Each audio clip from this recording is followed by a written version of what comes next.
2025-এর পৃথিবীতে আধুনিক পৃথিবীর সভ্যতার দাবিদার এই পৃথিবীর বাসিন্দারা কেউ গভীর রাতে বিকট আওয়াজে আতশবাজির বিষাক্ত ধোঁয়া এবং বিকট আওয়াজ দিয়ে মানুষ তো মানুষ, শিশু, বৃদ্ধ, হার্টের রোগী, শ্বাসকষ্টের রোগী, অসুস্থ মানুষ এবং হাজার হাজার পাখির মৃত্যুর কারণ হবে, কষ্টের কারণ হবে, এটা কোনো সভ্য সমাজে গ্রহণযোগ্য হতে পারে না।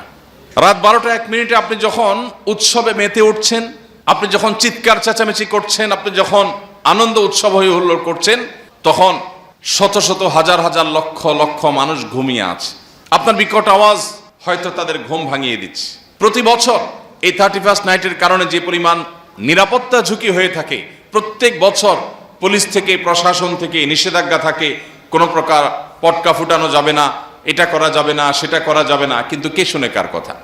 আমাদের সমাজে তরুণরা কারা কারা এসব অপসংস্কৃতি, এসব অনাচার করার জন্য প্রস্তুতি নিচ্ছে, সেগুলো দেখা সমাজের মানুষের আমাদের দায়িত্ব আছে। আমরা শুধু সুবহানাল্লাহ আলহামদুলিল্লাহ পড়বো, আমরা শুধু কোরআন তেলাওয়াত করব, আমরা শুধু নফল নামাজ পড়ব, আমরা শুধু দান সাদকা করব আর মসজিদ মাদ্রাসা করব, মানব সেবা করব, এটুকু দিয়ে আমরা আল্লাহর কাছে পার পাবো না।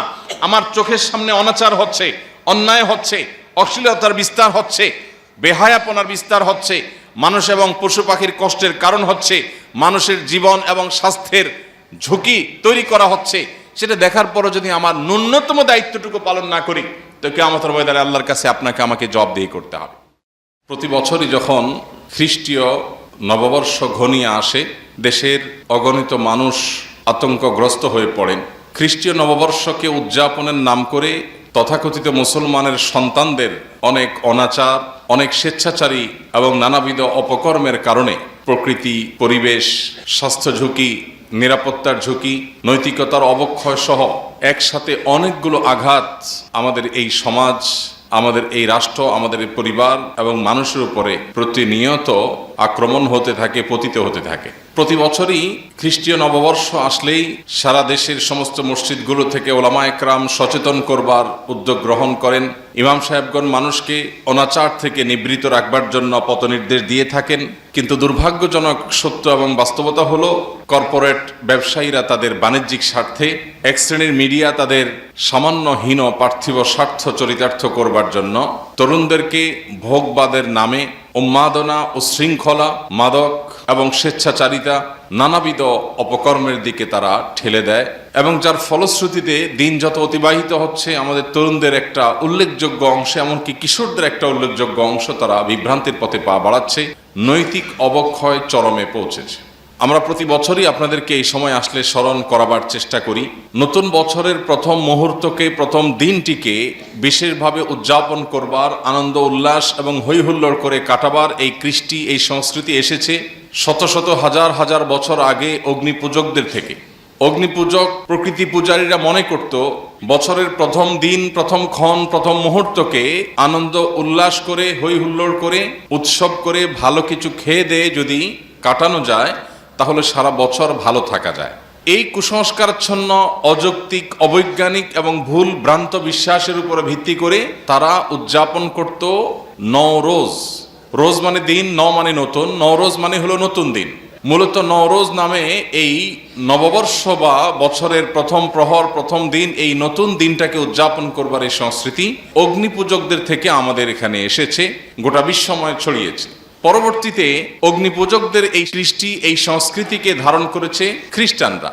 খ্রিস্টীয় বর্ষ যখন শুরু হয়, তখন বিশ্বব্যাপী খ্রিস্টানদের মধ্যে এটিকে উদযাপন করবার, বিশেষভাবে উৎসব উল্লাস করে কাটাবার একটা কৃষ্টি আজ আমরা গোটা দুনিয়াতে দেখতে পাচ্ছি।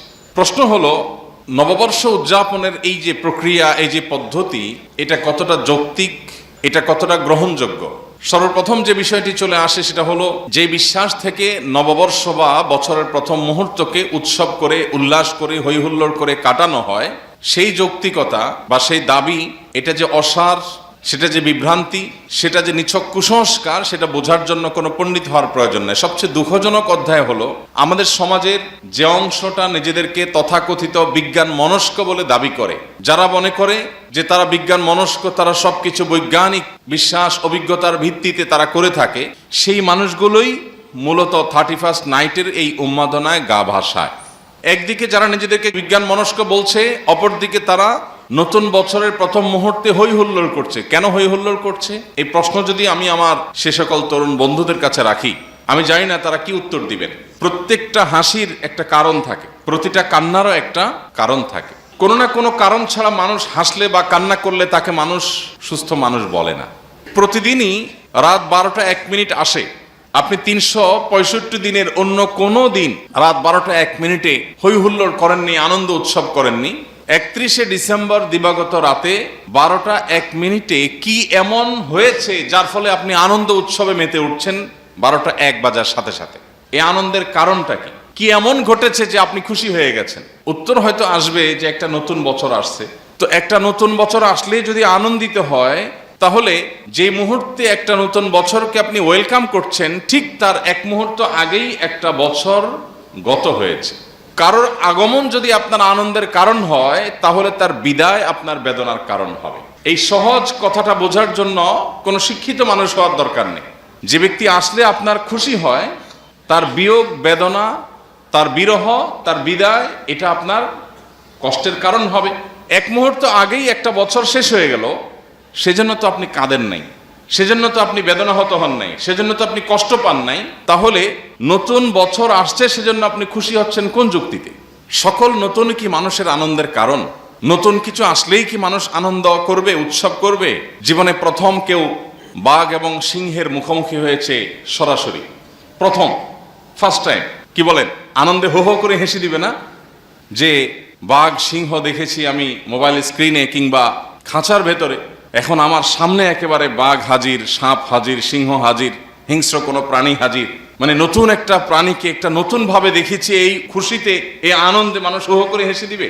আল্লাহ রাব্বুল আলামিন বলেছেন কোরআনে কারীমে, কুল্লু নাফসিন যায়িকাতুল মাউত, প্রত্যেক প্রাণীকে মৃত্যুর স্বাদ আস্বাদন করতে হবে। প্রতিটা প্রাণীকে মৃত্যুর স্বাদ আস্বাদন করতে হবে। আমরা পৃথিবীতে যখন এসেছি, এই পরোয়ানা নিয়েই এসেছি যে আমাকে একটি প্রাণী হিসাবে একদিন মৃত্যুবরণ করতে হবে।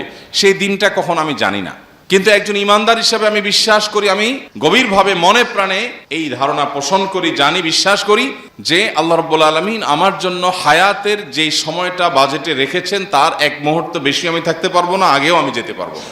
অতএব আল্লাহ রাব্বুল আলামিন যে আমার সীমিত সীমাবদ্ধ হায়াত দিয়ে পাঠিয়েছেন, একটা বছর শেষ হয়ে যাওয়া মানে হলো জীবন থেকে একটা বছর খসে পড়া, আমার কবর আরো কাছাকাছি আসা। মৃত্যুদণ্ডপ্রাপ্ত কোনো আসামি যার যে কোনো সময় যে কোনো দিন মৃত্যুদণ্ড হতে পারে, মৃত্যুদণ্ডের পথে, দণ্ড কার্যকর করার পথে আর কোনো বাধা নেই, সেই ব্যক্তি, তার কাছে নতুন সকাল কিংবা নতুন সন্ধ্যা কখনো আনন্দের কারণ হয় না। কারণ সে জানে একটা সকাল আসা মানে হলো তার জীবন থেকে একটা রাত শেষ হয়ে গেল, হতে পারে সে আর কোনো রাত পাবে না। একটা সন্ধ্যা আসা মানে হলে হয়তোবা তার জীবন থেকে সর্বশেষ দিনটি পার হয়ে গেল, আর কোনো সূর্যের আলো সে দেখবে না। আমরা মৃত্যুদণ্ডপ্রাপ্ত আসামির মতো হুবহু না, কিন্তু আমরা মৃত্যুর পরোয়ানা নিয়েই দুনিয়াতে এসেছি। প্রাণ আছে মানেই হলো মৃত্যুর স্বাদ আমাকে আস্বাদন করতেই হবে। এরকম একজন মানুষ এরকম একটি বাস্তবতায় দাঁড়িয়ে নতুন একটি বছর আসলেই কিভাবে সে আনন্দিত হয়, কিভাবে সে উৎসব করে, কিভাবে সে হই হুল্লোড় করে।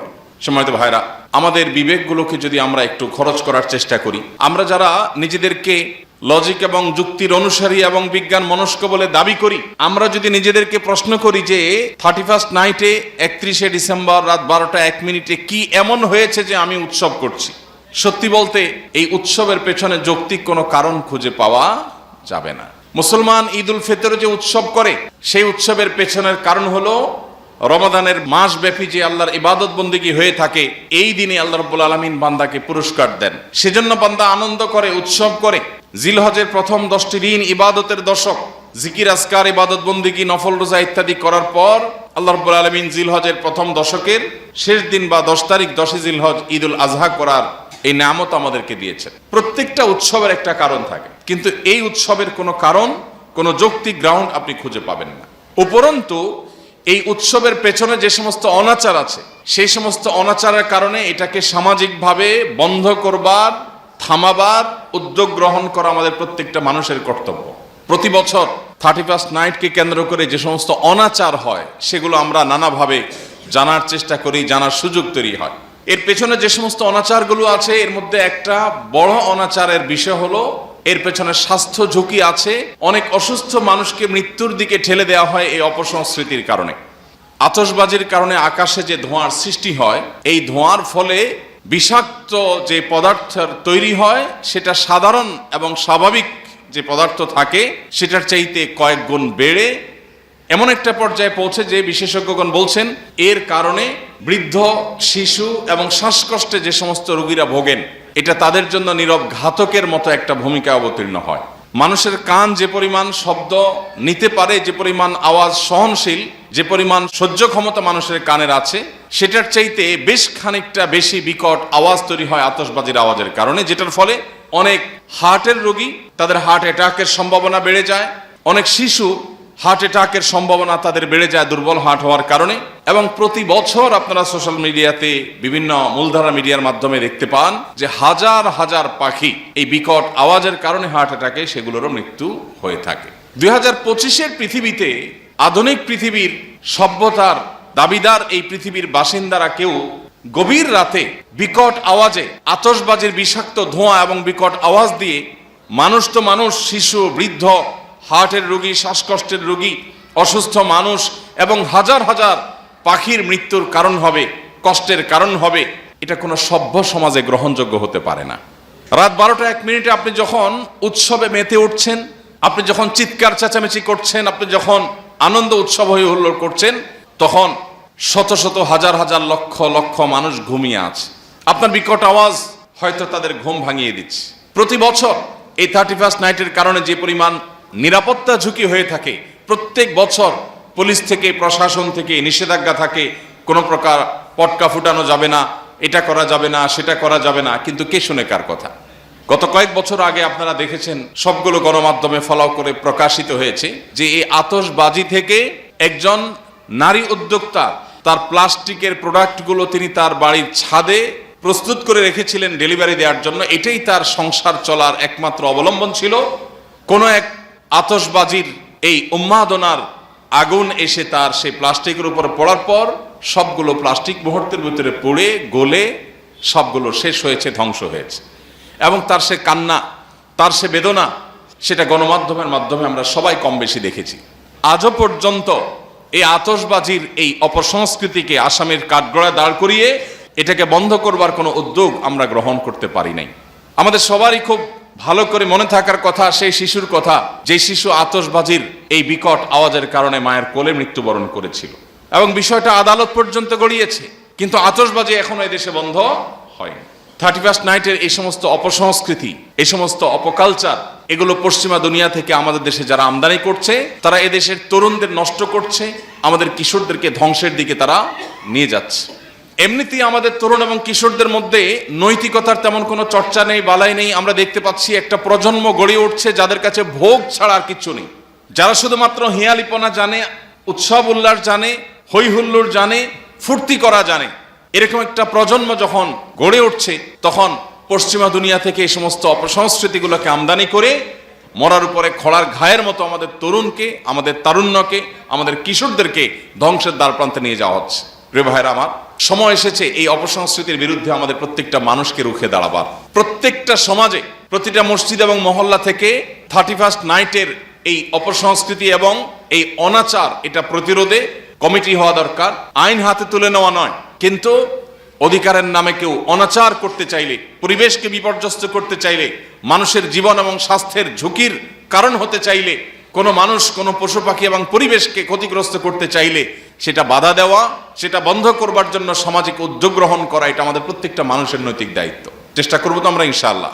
যে সমস্ত বাবা মা নিজেদের তরুণ এবং কিশোর সন্তানদেরকে 31st নাইটের এই উন্মাদনা করতে সহযোগিতা করেন, অনেক বাবা মা আছেন নিজে হয়তো নামাজ কালামও পড়েন, অথচ তার সন্তান বিপদগামী হচ্ছে, অপসংস্কৃতির দিকে পা বাড়াচ্ছে, কিন্তু তিনি দেখেও না দেখার ভান করছেন, বুঝেও না বুঝার ভান করছেন, বরং অনেক ক্ষেত্রে সন্তানকে টাকা দিয়ে তার এই অপকর্ম করতে সাহায্য করছেন। মনে রাখবেন, প্রত্যেকটা আতশবাজি বহু প্রাণীর বদদোয়া, বহু প্রাণীর ক্ষতি, বহু মানুষের ক্ষতি, অনেকের কষ্টের কারণ। আপনি অগণিত মানুষের প্রতি যে জুলুম করছেন, এই জুলুমের প্রতিকার করবার সুযোগও দুনিয়াতে পাবেন না, কারণ এই মানুষগুলোকে খুঁজে খুঁজে মাপ চাওয়ার সুযোগ হয়তো পাবেন না। প্রত্যেকটা অপকর্মের দায় কম বেশি আপনাকে দুনিয়াতে বহন করতে হবে, আখিরাত তো আছেই।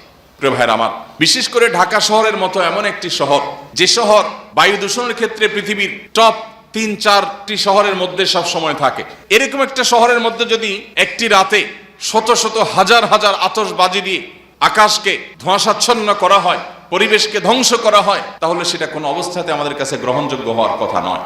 যেই ঢাকা শহরের উপর দিয়ে পরিপূর্ণরূপে বৈদ্যুতিক তারের জাল বিছানো আছে, আমরা যেদিকে তাকাই আমাদের মাথার উপরে বৈদ্যুতিক তারের বিশাল জাল নেটওয়ার্ক গোটা ঢাকা শহর জুড়ে আছে। চিটাগাং শহর, বড় বড় শহরগুলো সবগুলো বৈদ্যুতিক তারের জালের নিচে। এইরকম একটা শহরে আতশবাজির আগুন যখন উপরে ছোঁড়া হয়, সেখান থেকে দুর্ঘটনায় শত শত হাজার হাজার মানুষও যদি মারা যাওয়ার মতো ঘটনা ঘটে, তবে সেটা অবাক হওয়ার মতো কোনো বিষয় থাকবে না। এই সব কিছু জেনে বুঝে আমরা যেন দেখেও না দেখার ভান করছি। আমরা গেল সপ্তাহে বলেছি, একজন মুসলমান তিনি সৎ কাজের আদেশ এবং অসৎ কাজে বাধা প্রদান করতে হবে। শুধু ব্যক্তিগত নেকামল দিয়ে কেউ আল্লাহর কাছে প্রিয় পাত্র বা মুত্তাকি বা ভালো মুসলমান হতে পারবে না। ভালো মুসলমান হওয়ার জন্য আমাকে অন্যায়ের বিরুদ্ধে কথা বলতে হবে, অন্যায়ের বিরুদ্ধে অবস্থান নিতে হবে। আমি জানি এটা অন্যায়, কিন্তু আমি মুখ খুলছি না, আমার নিজেকে নিয়ে আমি ব্যস্ত আছি। এটা স্বার্থপর মানুষের কাজ, এটা কোনো মুসলমানের কাজ হতে পারে না। আমরা প্রত্যেক মুসলমান যদি আজ অসৎ কাজে বাধা প্রদান করবার এই কাজটাকে সঠিকভাবে আঞ্জাম দিতাম, তাহলে সমাজে এই সমস্ত অনাচার ঘটতো না। আপনি গান শুনবেন, আনন্দ উৎসব করবেন, ফুর্তি করবেন, এটা একান্ত আপনার ব্যক্তিগত বিষয়। কিন্তু আপনার আনন্দ উৎসব আমার বেদনার কারণ হতে পারে না, আপনার ফুর্তি আমার কষ্টের কারণ হতে পারে না। এটা কোনো সমাজে গ্রহণযোগ্য না, কোনো যুক্তিতে এটা কেউ করতে পারে না। কিন্তু সমাজের উচ্ছৃঙ্খল তরুণরা এই 31st নাইট উদযাপন করবার জন্য যে সমস্ত আয়োজন করে, অনেক ভবনের ছাদে এই সমস্ত অনাচার যখন হয়, আমরা অনেকে দেখেও না দেখার ভান করে থাকি। বাড়ি মালিকদের কর্তব্য ভবনের ছাদগুলো সব তালা মেরে রাখা, অভিভাবকদের কর্তব্য সন্তানদের দেখে শুনে রাখা, তাদেরকে বোঝানো, কাউন্সিলিং করা যে এ কেমন উৎসব, যে উৎসব বহু পাখির মৃত্যুর কারণ হবে। প্রতি বছর আপনারা দেখেন বিভিন্ন স্থাপনা, বিল্ডিং এ, বিভিন্ন জায়গায়, বিশেষ করে পরিত্যক্ত ভবনে, বিভিন্ন ব্রিজ কালভার্টের নিচে, বিভিন্ন জায়গায় অসংখ্য পাখিরা ছুটোছুটি করতে থাকে, হুড়োহুড়ি করতে থাকে। কারণ বিকট আওয়াজ এটা তাদের হার্ট অ্যাটাকের কারণ হয়, তাদের কষ্টের কারণ হয়, এবং মৃত্যুর মুখে বহু পাখি ঝরে পড়ে। তো একজন অভিভাবক হিসাবে আমাদের সন্তানদের প্রতি আমাদের দায়িত্ব আছে। আমাদের সমাজের তরুণরা কারা কারা এসব অপসংস্কৃতি, এসব অনাচার করার জন্য প্রস্তুতি নিচ্ছে, সেগুলো দেখা সমাজের মানুষ হিসেবে আমাদের দায়িত্ব আছে। আমরা শুধু সুবহানাল্লাহ আলহামদুলিল্লাহ পড়বো, আমরা শুধু কোরআন তেলাওয়াত করব, আমরা শুধু নফল নামাজ পড়ব, আমরা শুধু দান সাদকা করব, আর মসজিদ মাদ্রাসা করব, মানব সেবা করব, এটুকু দিয়ে আমরা আল্লাহর কাছে পার পাবো না। আমার চোখের সামনে অনাচার হচ্ছে, অন্যায় হচ্ছে, অশ্লীলতার বিস্তার হচ্ছে, বেহায়াপনার বিস্তার হচ্ছে, মানুষ এবং পশু পাখির কষ্টের কারণ হচ্ছে, মানুষের জীবন এবং স্বাস্থ্যের ঝুঁকি তৈরি করা হচ্ছে, সেটা দেখার পরও যদি আমার ন্যূনতম দায়িত্বটুকু পালন না করি, তো কিয়ামতের ময়দানে আল্লাহর কাছে আপনাকে আমাকে জবাবদিহি করতে হবে। প্রিয় ভাইরা আমার, আমাদের প্রত্যেকটা মানুষকে সচেতন হতে হবে, অন্যদেরকে সজাগ করতে হবে, সচেতন করতে হবে। আল্লাহ আমাদের সবাইকে সেই তৌফিক দান করুন। প্রিয় ভাইরা আমার, এই 31st নাইটের এই অপসংস্কৃতি, একে তো এটার পেছনে অগ্নিপূজকদের কুসংস্কারাচ্ছন্ন বিশ্বাস আছে। কোন মুসলমান বা তথাকথিত বিজ্ঞান মনস্ক হওয়া দাবিদার কোনো মানুষও এই সংস্কৃতিকে তার গায়ে মাখাতে পারে না। দ্বিতীয়ত, এর পেছনে এত পার্থিব ক্ষতি আছে, এর পেছনে অনেক অনাচার আছে, সেগুলোর পাশাপাশি আমাদের চোখের সামনে দেখা স্পষ্ট যে ক্ষতিগুলো আছে, সেগুলোর হাত থেকে মানুষকে বাঁচাবার জন্য আমরা প্রত্যেকটা মানুষ এটার বিরুদ্ধে দাঁড়াবার কথা।